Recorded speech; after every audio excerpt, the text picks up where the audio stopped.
Hey guys, welcome to birdiemonkey.net. This is the second part in the series of how to make an animation. So once that you have all these images drawn out, right, you created a series of images. The next thing to do is to take it to our handy dandy scanner, and you scan one picture at a time. So not like I did here. So you take your animation, you unclip it, and you place one at a time. And the only thing here that you have to keep in mind is to keep all of them oriented in the same position. So let's say here's a drawing, right? So let's say we're going to place it down like this. So our little fire tips are pointing upward, or yeah, upward as in it's pointing up here. We have to orient all our pictures that way. And the reason for that is that when we go to animate, it's going to make it a lot easier to do so. So one, go ahead and scan it. Alright, so here we have all the scanned images, and they're all already scanned, and I have 8 of them. So as you'll see right now, the name scheme is kind of terrible. So what I like to do is to just click rename.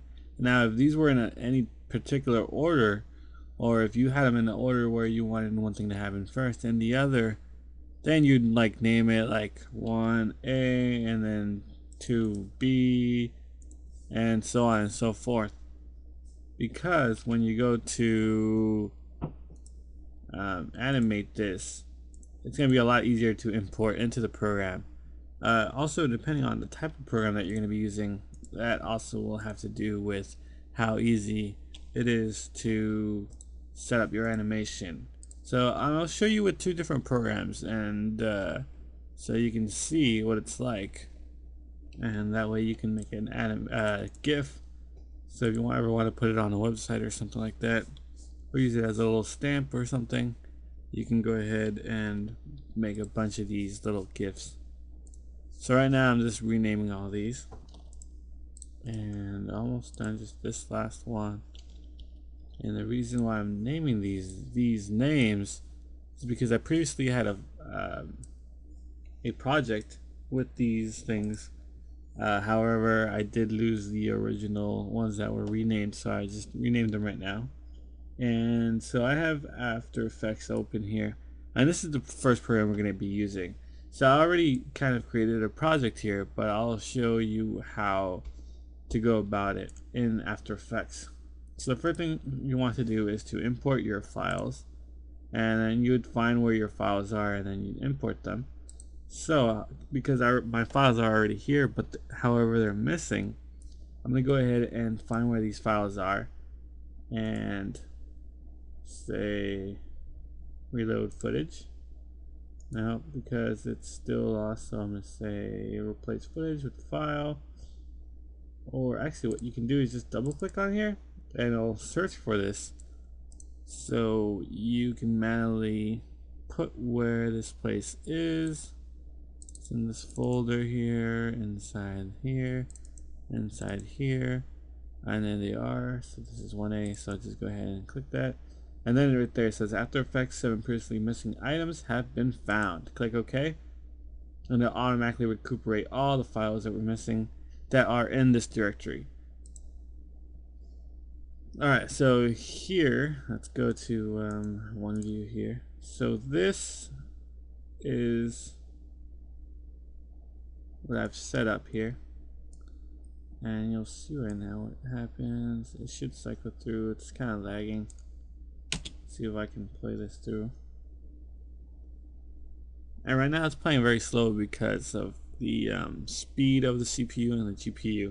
It's trying to render it out in real time, which will be laggy. So as you can see right there, kind of did an animated thing, and then it's gonna play until it hits to this point here. If you look at where my mouse is located at 7 frames, I believe I set it to 7 seconds, something like that,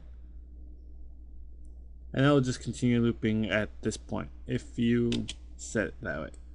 Alright, so first thing you want to make sure is that this is how long it's gonna be right here, this work area end. And this thing is usually placed all the way at the end. And another thing you need to note is just these little the zooming tools down here, this little big mountain and a little mountain. So the closer you are to the big mountain, the more zoomed in you are. The farther away, the more zoomed out you are. And this is just for the work area down here. And this is good.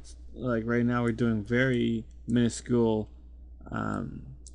adjustments because each picture is gonna be like a couple seconds. If let's see, yeah, 1 second long, and that's why you get this fluid animation, kind of like the old school animations we used to see. Anyway, so what you're gonna do is you're gonna take your image, like for example, right now I'm selected 1a.jpg. You can click it and drag it into this area here. Because I already have it there, this is just a demonstration. So what you'll notice is that this whole thing is completely blue, this whole line here, and I can change the color. This little box here changes the color. I'll make it red to make it obvious. So this whole red area, as you can see, is at 50 seconds long, and you can take it and make it less.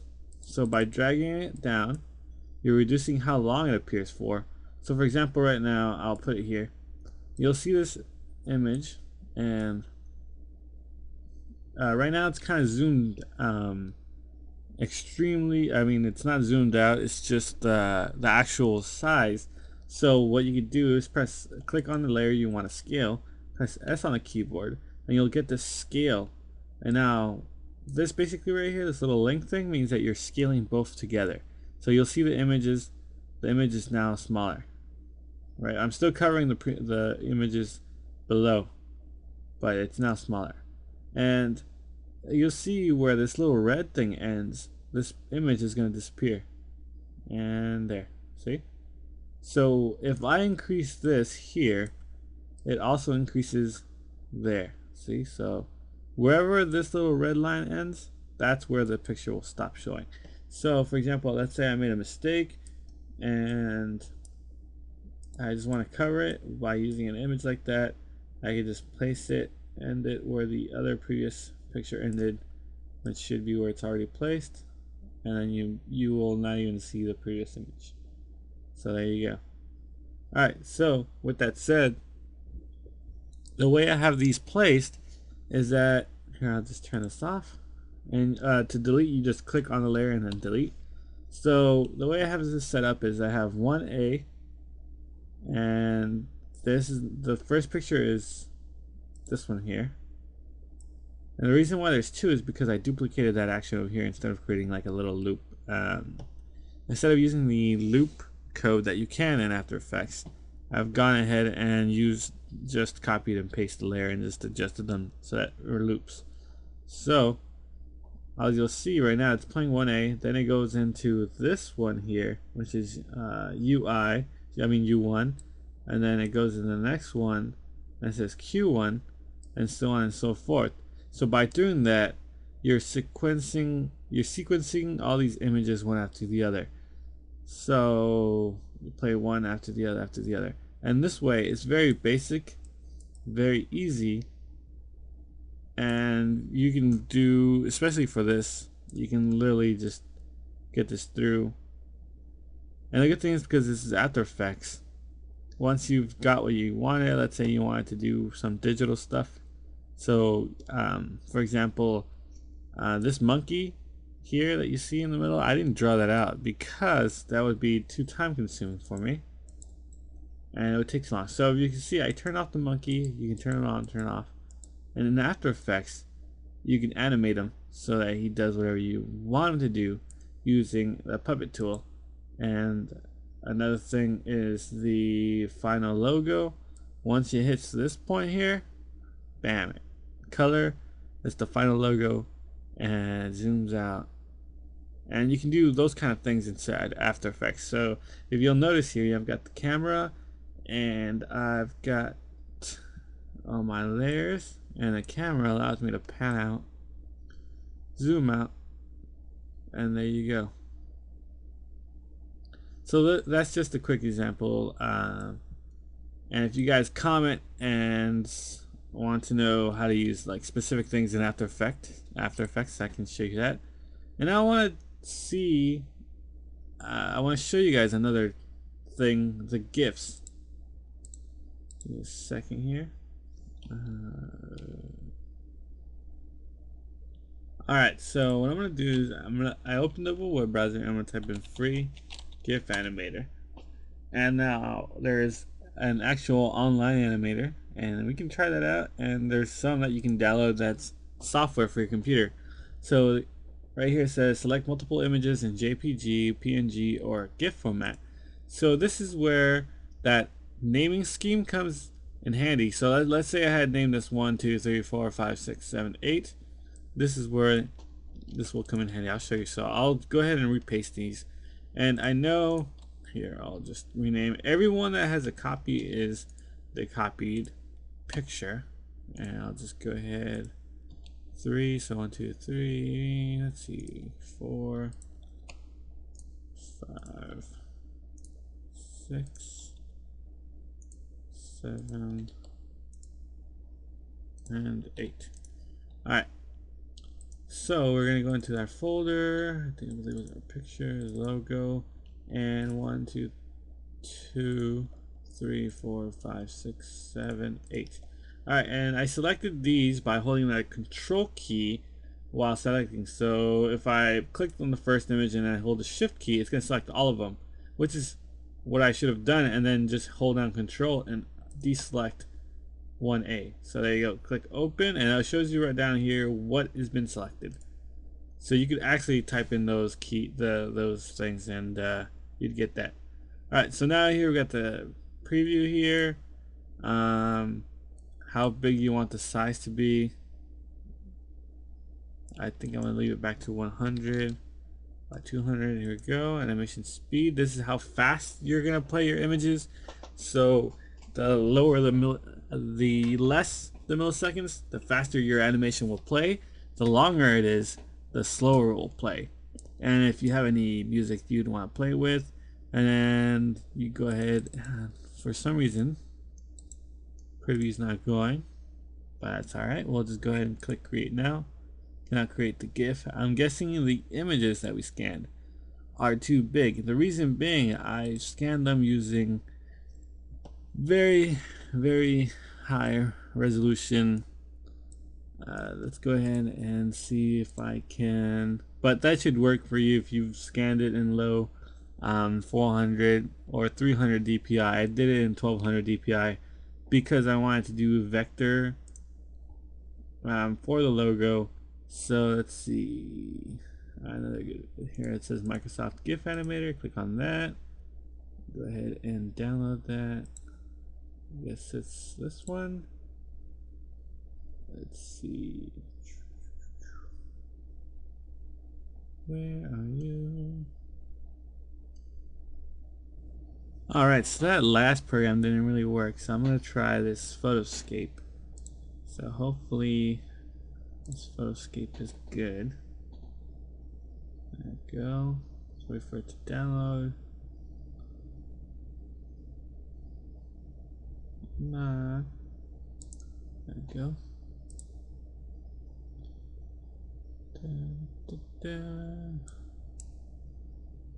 Photoscape. Free charge. Don't want to install any of that. And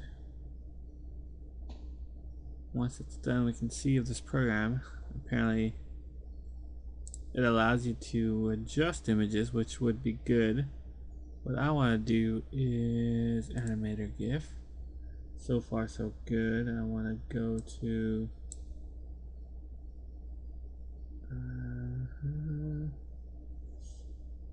here. Go to not F. Envy pictures, and then you can logo, and there you go. But so it says drop your photo here. What I want to do is drop all my 1, 2 series, so I can do that. Wow, it's very kind of laggy. and slow. Then again, it could be my computer. Also, these files are huge, so that could be another factor. Oh, and right here, you remember that 5,000? I think it was 5,000 milliseconds, something millisecond. It's right under it, tells you how long it's gonna lag. You can see it right now. It's doing its little GIF animation or GIF animated goodness here. 1, 2, 3, 4. And then the last ones, I'm just gonna go ahead and drag them and drop them into here if I can. And this looks like this might be the name, or it might be the sequence order at which it's at. So we'll find out in a little bit. And we have some options here on the side in which your add, save, web browser preview. Most of these GIF animation images do appear on the web, so that's a good thing to have here. The canvas size is how big this area is, or how big I guess you want your animation to be in the end. Set to first photo size, which is probably not a good idea here for me. That's fine. Resize ratio, you can resize it, and the ratio is what percentage you want it to be. So for example, right now it's at 100 by 100. You can have it by 20%. Scales this down. Change the background. Usually most GIF animations do have the background color that can be changed. It doesn't mean this one here. It's another one that's right behind it. Paper, image full, photo align, center, and that's just your aligning. So right now it's playing. And the reason it's kind of going slow is because of this 0.5 a second. Let's see if we can change that. Here we go. Change time. So what I'm going to do is, because I need to change it on all of them, I'm going to go ahead and try select all of them and hit change time and change it to, let's do 20, and you should be able to see it. You can see it. It's already animating a lot faster. And we are seeing that it's cycling through all of them at the same speed. So let's go ahead and change the time again. Let's do 0. And you'll see it's going to play it. Should be alright. So we can't go 0, but we can go 1. And there you go. A lot faster. Now, of course, it's a lot faster than the one I had in After Effects. However, depending on what you want your GIF to look like, you can go ahead and readjust that until you get to that sweet spot that you want to get. And let's see. Yeah, it's pretty much all you can do here. And apparently you can do change effect. Let's see. Oh, you can make it go sliding. That's cool. This is new. Down, left. So it kind of does this old school thing. Side to side, background. Not bad. All right, good job, guys. Whoever made this program, Photoscape, you guys got some good stuff going here. So this is a pretty good / advanced animation GIF program here, and of course you got all these other options at the top. So this is pretty sweet. The only thing now is that we have to, let's see, small photo set. I'm gonna make a small photo because tend to, let's see, resize as well. Oh, there we go, cool. So I guess you just resize on here. And you can see the canvas size shrinking here to, let's say you want to put it like on a blog or something. You usually get like between 124 and 80. So let's go ahead and do 160, 142. And we're going to go ahead and click. You can click web browser preview and it's going to save it onto your computer temporarily. Let's see what this looks like. I'm pretty sure it's on this one. And there you go. That's what it's going to look like. Alright, so once we like it, close all tabs. Let's see if we can, what I'm going to do here is right click and let's see, rotate. Oh, you can rotate, which is what I was looking for. And I just rotated the wrong way, or more counterclockwise, and there you go. So you can rotate. You right click on here, select whatever image you want, and you can change stuff, convert to background color. Interesting, right? Anyway, so now I'm gonna go ahead, this is what I want, and go ahead and save. Click on save, and then select where you want to save it to. We'll save it onto the desktop. Wait, yeah, and I'll name it, and you can name it whatever you want. Fire logo GIF, and of course it's going to be named Fire Logo GIF .gif, so GIF, and I'm just gonna put a G so I know it's a GIF. But of course you can just right click and it'll tell you, and right there, awesome. It even tells you the file size. Cool. So now we can go ahead and close this program and upload it onto the web. So I hope you enjoyed this little series of how to animate GIFs. In the next part, I'll show you how to animate for animation cartooning and stuff. Alright guys.